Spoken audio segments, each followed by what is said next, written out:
West বেঙ্গলের বাইরে কোনো এমএনসি কোম্পানিতে গিয়ে জয়েন করবে, তাদের জার্নি স্টার্ট থেকে শুরু করে এন্ড পর্যন্ত আমরা কিন্তু তাদের সাথে কানেক্ট থাকি। তারা কিভাবে শুধুমাত্র আপনাদের ভিডিও দেখে বিশ্বাস করে জয়েন করবে ম্যাডাম? প্রথম কথা হচ্ছে আমরা একটা স্ট্র্যাটেজি মেনটেন করি। যে সমস্ত ক্যান্ডিডেটরা অ্যাপ্লাই করে বা যাদেরকে আমরা বাইরে প্লেসমেন্ট দিই, কোনো রকম সমস্যা তাদের জানতে না ফেস করতে হয়।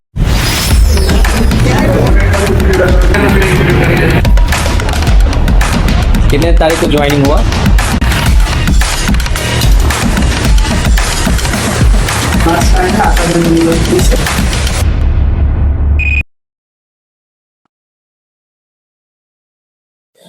তো ম্যাডাম শুনলাম যে আপনাদের তরফ থেকে নাকি 14ই অক্টোবর ইন্ডো গুজরাট প্ল্যান্টে টোটাল 40 জন ক্যান্ডিডেট সাকসেসফুলি জয়েন করেছে, এবং তাও আবার প্রত্যেকে কিন্তু ওয়েস্ট বেঙ্গলের ক্যান্ডিডেট।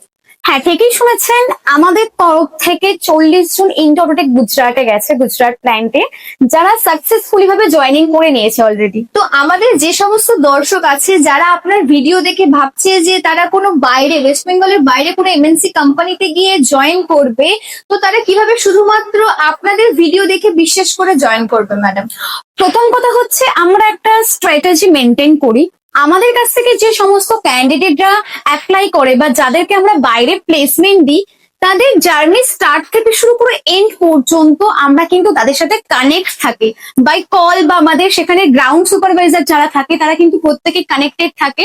তারা কিভাবে যাবে, কোন বাসে উঠবে বা কোন ট্রেনে উঠবে, সেখানে গিয়ে তাদের অ্যাকোমোডেশন থেকে শুরু করে কিন্তু ইচ অ্যান্ড এভরিথিং আমরা সব দিক থেকে কিন্তু ক্যান্ডিডেটদের সাপোর্ট করি, যাতে বাইরের স্টেট থেকে যেহেতু তারা যাচ্ছে একটা নতুন একটা জায়গায়, সেখানে গিয়ে যাতে কোনো রকম সমস্যা তাদের জানতে না ফেস করতে হয়। তাই জন্য অলওয়েজ আমরা তো তাদের সাথে কানেক্টেড থাকে, প্লাস সেখানকার যে গ্রাউন্ড সুপারভাইজার থাকে তারা অলওয়েজ কিন্তু তাদের সাথে থাকে। তাদের মেডিকেল চেক আপ থেকে শুরু করে তাদের জয়েনিং প্রসেস, তাদের ডকুমেন্টস ভেরিফিকেশন সবকিছুই কিন্তু আমাদের সুপারভাইজার এবং আমরা সাথে থেকে কিন্তু করিয়ে দিই। তো এটা কোনো সমস্যা হওয়ার কথা নয় বা হয়ও না। ওকে, তো নমস্কার বন্ধুরা, জব দেখো 247 চ্যানেলে তোমাদের সবাইকে স্বাগত জানাই। আজকে আমি এইচআর মেঘা আবারও কিন্তু চলে এসেছি তোমাদের কাছে একটা নতুন কোম্পানির আপডেট নিয়ে, এবং শুধু আমি একাই নয়, আমার সাথে কিন্তু ম্যাডামও আছেন, যিনি আজকে কিন্তু এই কোম্পানির জন্য হায়ারিং করছেন। কোম্পানি কি, লোকেশন কোথায়, তোমাদের কি স্যালারি স্ট্রাকচার থাকছে, আর কিভাবে তোমরা জয়েনিং করবে, এরকম ছোটখাটো প্রত্যেকটা ডিটেলস কিন্তু আমরা তোমাদেরকে আজকে এই ভিডিওটা দেবো। তো ভিডিওটা স্কিপ না করে একদম এন্ড অব্দি দেখতে হবে। তো চলো এবার জেনে নিই যে কোম্পানির কি কি ডিটেলস আছে, লোকেশন কোথায়, স্যালারি স্ট্রাকচার কি। তো প্রথমেই ম্যাডাম যেটা আপনি বললেন যে ইন্ডো অটোটেক গুজরাটে ক্যান্ডিডেটদের আপনারা প্লেসমেন্ট দিয়েছেন, তো এই মুহূর্তে ইন্ডোর কোন লোকেশনে এখন ভ্যাকেন্সি আছে যেটার জন্য আপনি এখন হায়ারিং করবেন? প্রথম কথা হচ্ছে ইন্ডো অটোটেকের কিন্তু অনেক প্ল্যান্ট আছে আমাদের প্যান ইন্ডিয়া বেসিসে। এখন কিন্তু মোস্টলি আমাদের নিড, যেটা আর্জেন্ট নিড আছে কিন্তু ব্যাঙ্গালোর লোকেশনে, যেটা হচ্ছে ইন্ডো অটোটেকের আরো একটা প্ল্যান্ট আছে ব্যাঙ্গালোরে। এখন আমরা যে 40 জনকে পাঠিয়েছি সেটা গুজরাট লোকেশনের জন্য পাঠিয়েছি, বাট আপকামিং হায়ারিং যেটা করবো দিওয়ালির পরে, যেটা অলরেডি স্টার্ট হয়ে গেছে, যেখানে শুধুমাত্র 50 জনের মেল ক্যান্ডিডেটদের রিকমেন্ড আছে, সেটা কিন্তু লোকেশন থাকছে আপনার ব্যাঙ্গালোর। যদি আপকামিং কোনো ক্যান্ডিডেট যেতে চায় ইন্ডোতে, তাকে কিন্তু ব্যাঙ্গালোর যেতে হবে, কারণ গুজরাটের জন্য আপাতত ভ্যাকেন্সিটা ফুলফিল হয়ে গেছে, আবারও আসবে। বাট এই মুহূর্তে যারা যেতে চাইছে দিওয়ালির পর, তাদের কিন্তু ব্যাঙ্গালোর লোকেশনে যেতে হবে। তো ব্যাঙ্গালোর লোকেশনে আমাদের স্যালারি স্ট্রাকচার খুব ভালো আছে, কোম্পানি ফ্যাসিলিটিসও খুব ভালো দিচ্ছে, যেটা আমি আস্তে আস্তে ডেসক্রাইব করবো তোমাদের। আর তোমাদের যে ডাউটটা প্রথম থেকেই থাকে যে ক্যান্ডিডেটরা যাচ্ছে তাদের ফিডব্যাক, তো ফিডব্যাক তোমরা আমাদের স্ক্রিনে দেখতেই পাচ্ছ যে আমাদের কাছ থেকে কতজন ক্যান্ডিডেট যাচ্ছে, তাদের অ্যাকোমোডেশন থেকে শুরু করে তারা রুম কেমন পেয়েছে, রুমের কন্ডিশন কেমন, তারা বাসে করে যাচ্ছে না ট্রেনে করে যাচ্ছে। তো সমস্ত রকমের যতটা পারি আমরা তোমাদের কাছে তুলে ধরার চেষ্টা করি, যাতে তোমাদের কোনো রকম ট্রাস্ট ইস্যু না থাকে। আর সব থেকে বড় কথা, যারা যেতে চায় তারা কিন্তু ডিরেক্ট আমাদের অফিসে এসে কিন্তু অ্যাপ্লাই করতে পারে। যে তোমাদের আমাদের ভিডিও দেখে অনলাইন প্রসেসে তোমাদের অ্যাপ্লাই করতে হবে তার কোনো মানে নেই। তোমাদের যদি এতটুকু 0% যদি তোমাদের ডাউট থাকে, তোমরা ডিরেক্ট আমাদের অফিসে চলে এসো। আমাদের অফিস লোকেশন হচ্ছে বেহালা শখের বাজার, যেটা কিন্তু সোমবার থেকে শনিবার পর্যন্ত ওপেন থাকে, সকাল 10টা থেকে সন্ধ্যে 6টা পর্যন্ত। তো তোমরা কিন্তু অবশ্যই আমাদের টেলিকলারের সাথে কন্ট্যাক্ট করে কিন্তু আমাদের অফিসে এসে ভিজিট করতে পারো। তোমাদের গার্জেন নিয়ে হোক বা বন্ধু বান্ধবদের নিয়ে হোক, এসে কিন্তু তোমরা সমস্ত কিছু দেখে যাও, বুঝে যাও, দেন তুমি বাইরে যাও, যাতে না তোমাদের দিক থেকেও কোনো রকম সমস্যা থাকে, আমাদের দিক থেকেও কোনো রকম সমস্যা না থাকে। ঠিক আছে, লোকেশন তো জানা হয়ে গেল, অনেক ডাউটই আপনি এখন ক্লিয়ার করে দিলেন। এবার আস্তে আস্তে কোম্পানি ডিটেলস আমরা জেনে নিই। তো ব্যাঙ্গালোর লোকেশনের জন্য যখন হায়ারিং করা হচ্ছে, এখানে কি কি কোয়ালিফিকেশনের ক্যান্ডিডেটরা এলিজিবল আছে জয়েনিং এর জন্য, আর তাদের স্যালারি স্ট্রাকচার কি কি হতে পারে সেটা আপনি একটু বলুন। প্রথম কথা হচ্ছে এখানে কোম্পানি কিন্তু মিনিমাম 10th কোয়ালিফিকেশন থেকে হায়ার করছে। মিনিমাম 10 থেকে কিন্তু 12 আইটিআই ডিপ্লোমা পর্যন্ত কিন্তু তোমরা এখানে অ্যাপ্লাই করতে পারো। শুধু তোমাদের এলিজিবিলিটি ক্রাইটেরিয়ার মধ্যে থাকতে হবে, তোমাদের বয়স হতে হবে কিন্তু 18 থেকে 30 বছর পর্যন্ত, যেটা কিন্তু গুজরাট ক্লায়েন্টে কিন্তু আমাদের যে ব্যাপারটা থাকে যে যারা 30-এর ওপরে, ধরো 33, 34 বা 40-এর মধ্যে যাদের এজ, অনেকেই থাকে না, অনেক কোম্পানিরই থাকে, ধরতে গেলে 90% কোম্পানি কিন্তু 30-এর ওপরে কিন্তু নিতে চায় না। বাট আমাদের গুজরাট ক্লায়েন্টে কিন্তু 40 বছর পর্যন্ত কিন্তু অ্যাপ্লিকেবল। বাট এখন যে ব্যাঙ্গালোর ক্লায়েন্টের জন্য তোমাদের হায়ার করছে, সেখানে কিন্তু মিনিমাম 18 থেকে 30 বছর পর্যন্তই নেবে। আর তোমাদের কোয়ালিফিকেশন হতে হবে 10-12 আইটিআই গ্রাজুয়েশন অথবা তোমাদের ডিপ্লোমা। ডিপ্লোমার ক্ষেত্রে এনি ট্রেড এলিজিবল, আইটিআই দের ক্ষেত্রেও কিন্তু এনি ট্রেড এলিজিবল। শুধুমাত্র কিন্তু তোমাদের ন্যাপস আর ন্যাটস এর রেজিস্ট্রেশন না থাকলেই হবে। আমরা কিন্তু ক্যান্ডিডেটদের অ্যাজ আ ন্যাপস ট্রেনি হিসেবে নিচ্ছি, ট্রেনি ইঞ্জিনিয়ার হিসেবে কিন্তু তোমরা জয়েন করতে পারছো ইন্ডো অটোটেকে। তো এখানে কিন্তু তোমরা ঠিকঠাক মতো কাজ করলে 1 বছর তো তোমাদের কাজ করতেই হচ্ছে অ্যাজ আ ট্রেনিং হিসেবে। তারপর যদি তোমরা বেটার পারফরমেন্স দেখাও, তোমাদের কিন্তু পোস্ট জুনিয়র ইঞ্জিনিয়ার হতে পারে।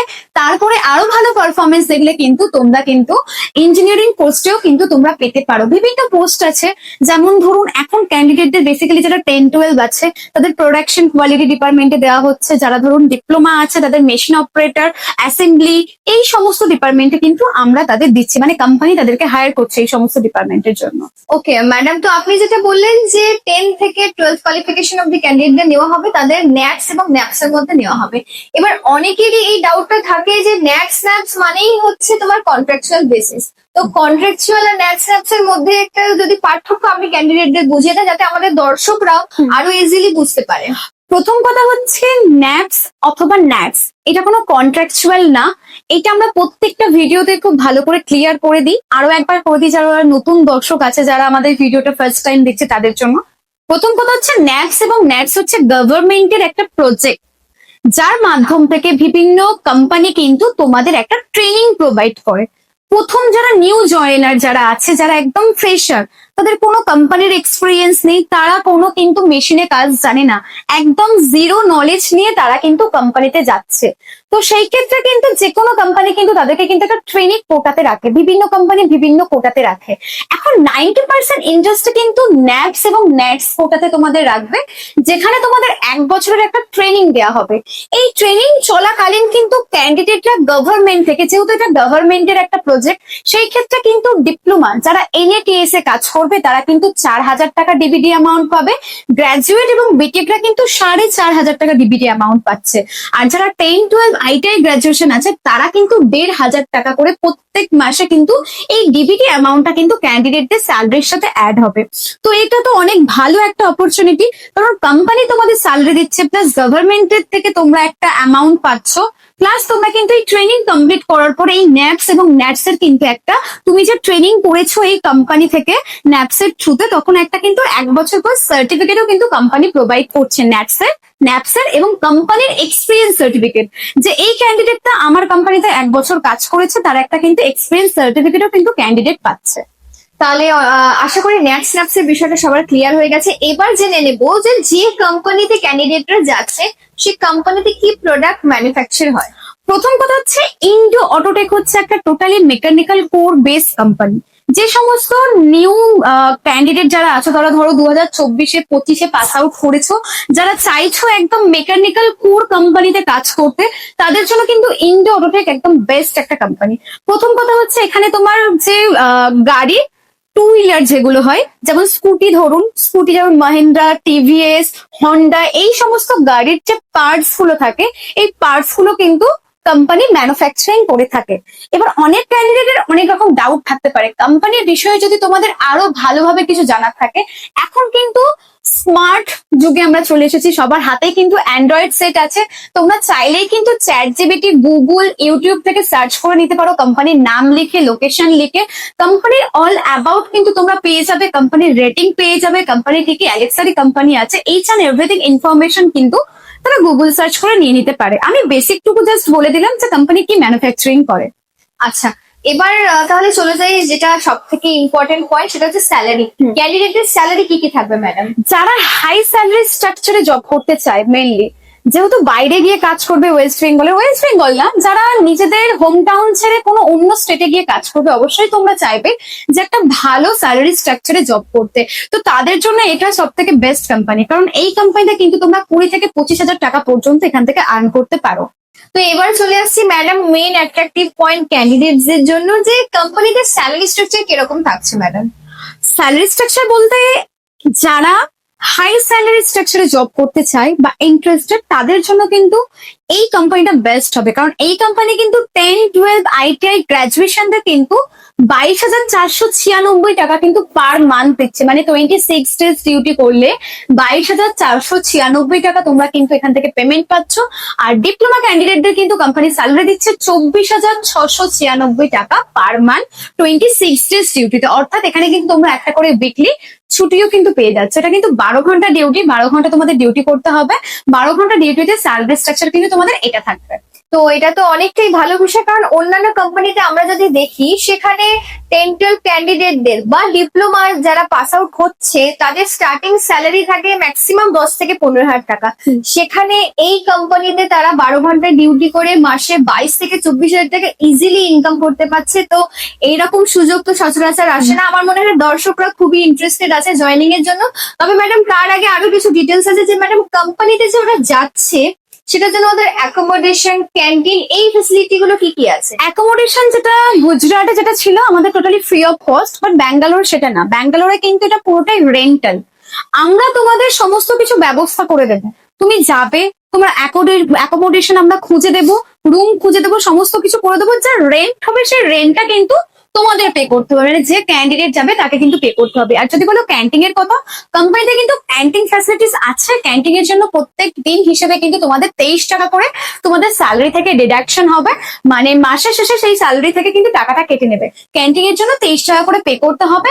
তোমরা যে কোনো দুটো টাইম খাবার পাবে। যদি তোমাদের ডিউটি থাকে মর্নিং শিফটে, সেই ক্ষেত্রে সকালে তোমার ব্রেকফাস্ট বা তোমার দুপুরের লাঞ্চ বা তোমার রাতের ডিনার, মানে এইভাবে যে কোনো দুটো টাইম কিন্তু তোমরা খাবার পাচ্ছ কোম্পানির ক্যান্টিন থেকে।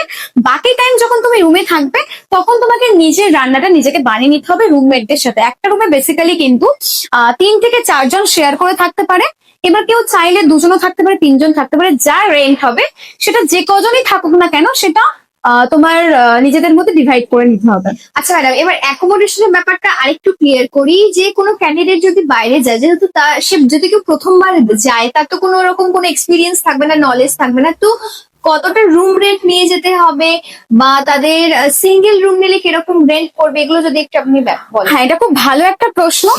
প্রথম কথা হচ্ছে ক্যান্ডিডেটরা প্রথমে যে ভুলটা করে, যে তারা ভাবছে কোম্পানি আমাকে এত টাকা স্যালারি দিচ্ছে, তারা কোন রকম তাদের কোনো নিয়েই টাকা না নিয়ে তারা চলে যায়। প্রথম কথা, তুমি কোম্পানিতে 1 মাস কাজ করলে তারপরেই কিন্তু তুমি তোমার বেতনটা পাবে। তাই জন্য তোমার যে পুরো মাসের খরচাটা মিনিমাম 5 থেকে 10,000 টাকা কিন্তু তোমাদের হাত খরচা নিয়ে যেতে হবে, সেটা লাগুক বা না লাগুক, বাট মিনিমাম তোমাকে এই টাকাটা নিয়ে যেতে হচ্ছে। বা যদি রুমের কথা বলো, আমরা যেটা করি, একা একা গেলে কিন্তু রুমের প্রবলেম হবে। কারণ একটা ক্যান্ডিডেটের পক্ষে কিন্তু আমি যদি এখন তোমাকে 5,000 টাকা একটা রুম দিই, তুমি একটা মিলে কিন্তু 5,000 টাকা রুমের ডিপোজিট দিতে পারবে না। কারণ রুমের ডিপোজিট না দিলে কিন্তু রুমে ঢুকতে দেয় না। আগে যে কোনো ইন্ডিয়ার যে কোনো জায়গায় আপনি রুমের ডিপোজিট দেবেন, দেওয়ার পর আপনার রুম মালিক আপনাকে রুম হ্যান্ড ওভার করবে। তো সেই ক্ষেত্রে যখন তুমি একা পৌঁছালে কি হয়, যে যখন কারোর রুম আমাদের ফাঁকা থাকে, যে আমাদের কাছে তো প্রচুর ক্যান্ডিডেট যায়, কারণ না কারোর রুমে ফাঁকা থাকলে সেখানে আমরা অ্যাডজাস্ট করে দিই। বাট যখন রুম ফাঁকা থাকে না, মেইন প্রবলেম হয় তখন। তো সেই ক্ষেত্রে কিন্তু রুমের ভাড়া 5,000 হোক, 6,000 হোক বা 4,000 হোক, সেটা পুরোটা ক্যান্ডিডেটকে দিয়ে ঢুকতে হয়। তারপর তারপর যখন ক্যান্ডিডেটরা আসে তখন তার মধ্যে ডিভাইড হয়ে যায়। তো প্রথমে একটা অন্য জায়গায় গিয়ে 4-5 হাজার টাকা দিয়ে রুম নেওয়াটা এটা অনেকটাই একটা বিগ অ্যামাউন্ট। তো সেই ক্ষেত্রে কিন্তু আমরা তোমাদের যেভাবে হায়ার করব, কিভাবে তোমাদের গ্রুপ করে আমরা পাঠাবো সেটা একটু ডিসকাস করে দিই। তুমি ধরো আমাদের ভিডিওটা দেখছো, দেখে ভাবছো তুমি আমাদের শুধু ব্যাঙ্গালোরের কেন, যে কোনো কোম্পানিতে তুমি যাওয়ার জন্য চিন্তা ভাবনা করছো, তার জন্য কিন্তু তোমাদের সব থেকে ফার্স্ট যে কাজটা হবে, অ্যাপ্লাই লিঙ্কে তো অবশ্যই তুমি অ্যাপ্লাই করবে। ফার্স্ট কাজ হচ্ছে আমাদের হোয়াটসঅ্যাপ চ্যানেলে জয়েন হওয়া। হোয়াটসঅ্যাপ চ্যানেলে জয়েন না হলে ছোটখাটো ইনফরমেশন কিন্তু পাবে না, কারণ ইউটিউবে কিন্তু আমরা সবসময় কিন্তু ইনফরমেশন দিই না, সম্ভবও না। তাই ছোটখাটো প্রতিদিনের ইনফরমেশন পাওয়ার জন্য আমাদের ইউটিউব চ্যানেলের লিঙ্কে কিন্তু তোমাদের জয়েন হতে হবে, যেটা অলরেডি আমাদের ডেসক্রিপশনে আমরা দিয়ে রেখেছি। ওখানে জয়েন হলে কিন্তু পার ডে আপডেট পাবে। ধরো ইন্টারোটেকের জন্য কিন্তু দিওয়ালির পর 29 তারিখের আমাদের একটা ব্যাচ রেডি আছে, যেখানে আমরা 40 থেকে 50 জনকে পাঠাবো। তুমি যদি সেই ব্যাচের সাথে যেতে চাও তাহলে কিন্তু তোমাকে আমাদের গ্রুপে অ্যাড হতে হবে। হোয়াটসঅ্যাপ চ্যানেলে জয়েন হলে হোয়াটসঅ্যাপের গ্রুপ তোমরা পাবে। গ্রুপে জয়েন হলে কিন্তু আমাদের কিভাবে আমরা তোমাদের পাঠাবো প্রপার ইনফরমেশন কিন্তু সেই গ্রুপ থেকে পাবে। তো মোস্ট ইম্পর্টেন্ট কাজ হচ্ছে তোমাদের আগে হোয়াটসঅ্যাপ চ্যানেলে জয়েন হওয়া। তো হোয়াটসঅ্যাপ চ্যানেলে জয়েন হলে একটা গ্রুপ করে আমরা পাঠালে কি হয়, সেখানে গেলে কোনো রুমের সমস্যা হয় না। একসাথে ধরো 40 জন যাচ্ছে, আমরা 6-7টা রুম দিয়ে দিলাম, যে যার মতো ডিভাইড করে থেকে গেল। সেই ক্ষেত্রে রুমের ভাড়া কত করে, 1000 থেকে 1200, খুব বেশি হলে 1500। তো এই ক্ষেত্রে রুমের কোনো সমস্যা হয় না ক্যান্ডিডেটদের। ওকে, তো আমরা অ্যাকোমোডেশন, ক্যান্টিন, স্যালারি স্ট্রাকচার এবং কত তারিখে ব্যাচ হচ্ছে সেটাও কিন্তু আমরা ম্যাডামের কাছ থেকে জেনে নিলাম। তো আমাদের যারা নতুন দর্শক আছে, যারা যেতে চাইছো এই কোম্পানিতে, তাদেরকে প্রথমে কি করতে হবে? প্রথমে ডেসক্রিপশন বক্সে হোয়াটসঅ্যাপ চ্যানেলের লিংক দেওয়া আছে, সেখানে গিয়ে তোমাদের হোয়াটসঅ্যাপ চ্যানেলটাকে অবশ্যই ফলো করে রাখতে হবে, কারণ আপকামিং যেসব জয়নিং আপডেট থাকবে সেটা কিন্তু সবার প্রথম হোয়াটসঅ্যাপ চ্যানেলে পোস্ট করা হবে। সেকেন্ড হচ্ছে, তোমাদের যেসব বন্ধুরা আছে যারা এই কোম্পানিতে জয়েন করতে চায় বা যারা জব খুঁজছে, তাদেরকে কিন্তু এই ভিডিওটা অবশ্যই শেয়ার করে রাখতে হবে। আর তোমরা যদি নতুন হয়ে থাকো আমাদের চ্যানেলে, অবশ্যই কিন্তু আমাদের চ্যানেলটাকে ফলো করে সাবস্ক্রাইব করে রাখতে হবে এরকম নতুন ভালো ভালো জব আপডেট পাওয়ার জন্য। আজকের ভিডিওটা কিন্তু এই অবধি। তাহলে তোমরা কমেন্ট করে জানাও যে কতজন ইন্টারেস্টেড আছো ইন্ডো অটোটেক ব্যাঙ্গালোরে জয়েন করার জন্য, কারণ এরকম সুযোগ কিন্তু বারবার তোমাদের কাছে আসবে না। এরকমই আরো একটা আপডেট নিয়ে কিন্তু আবারও চলে আসবো আমি তোমাদের সাথে।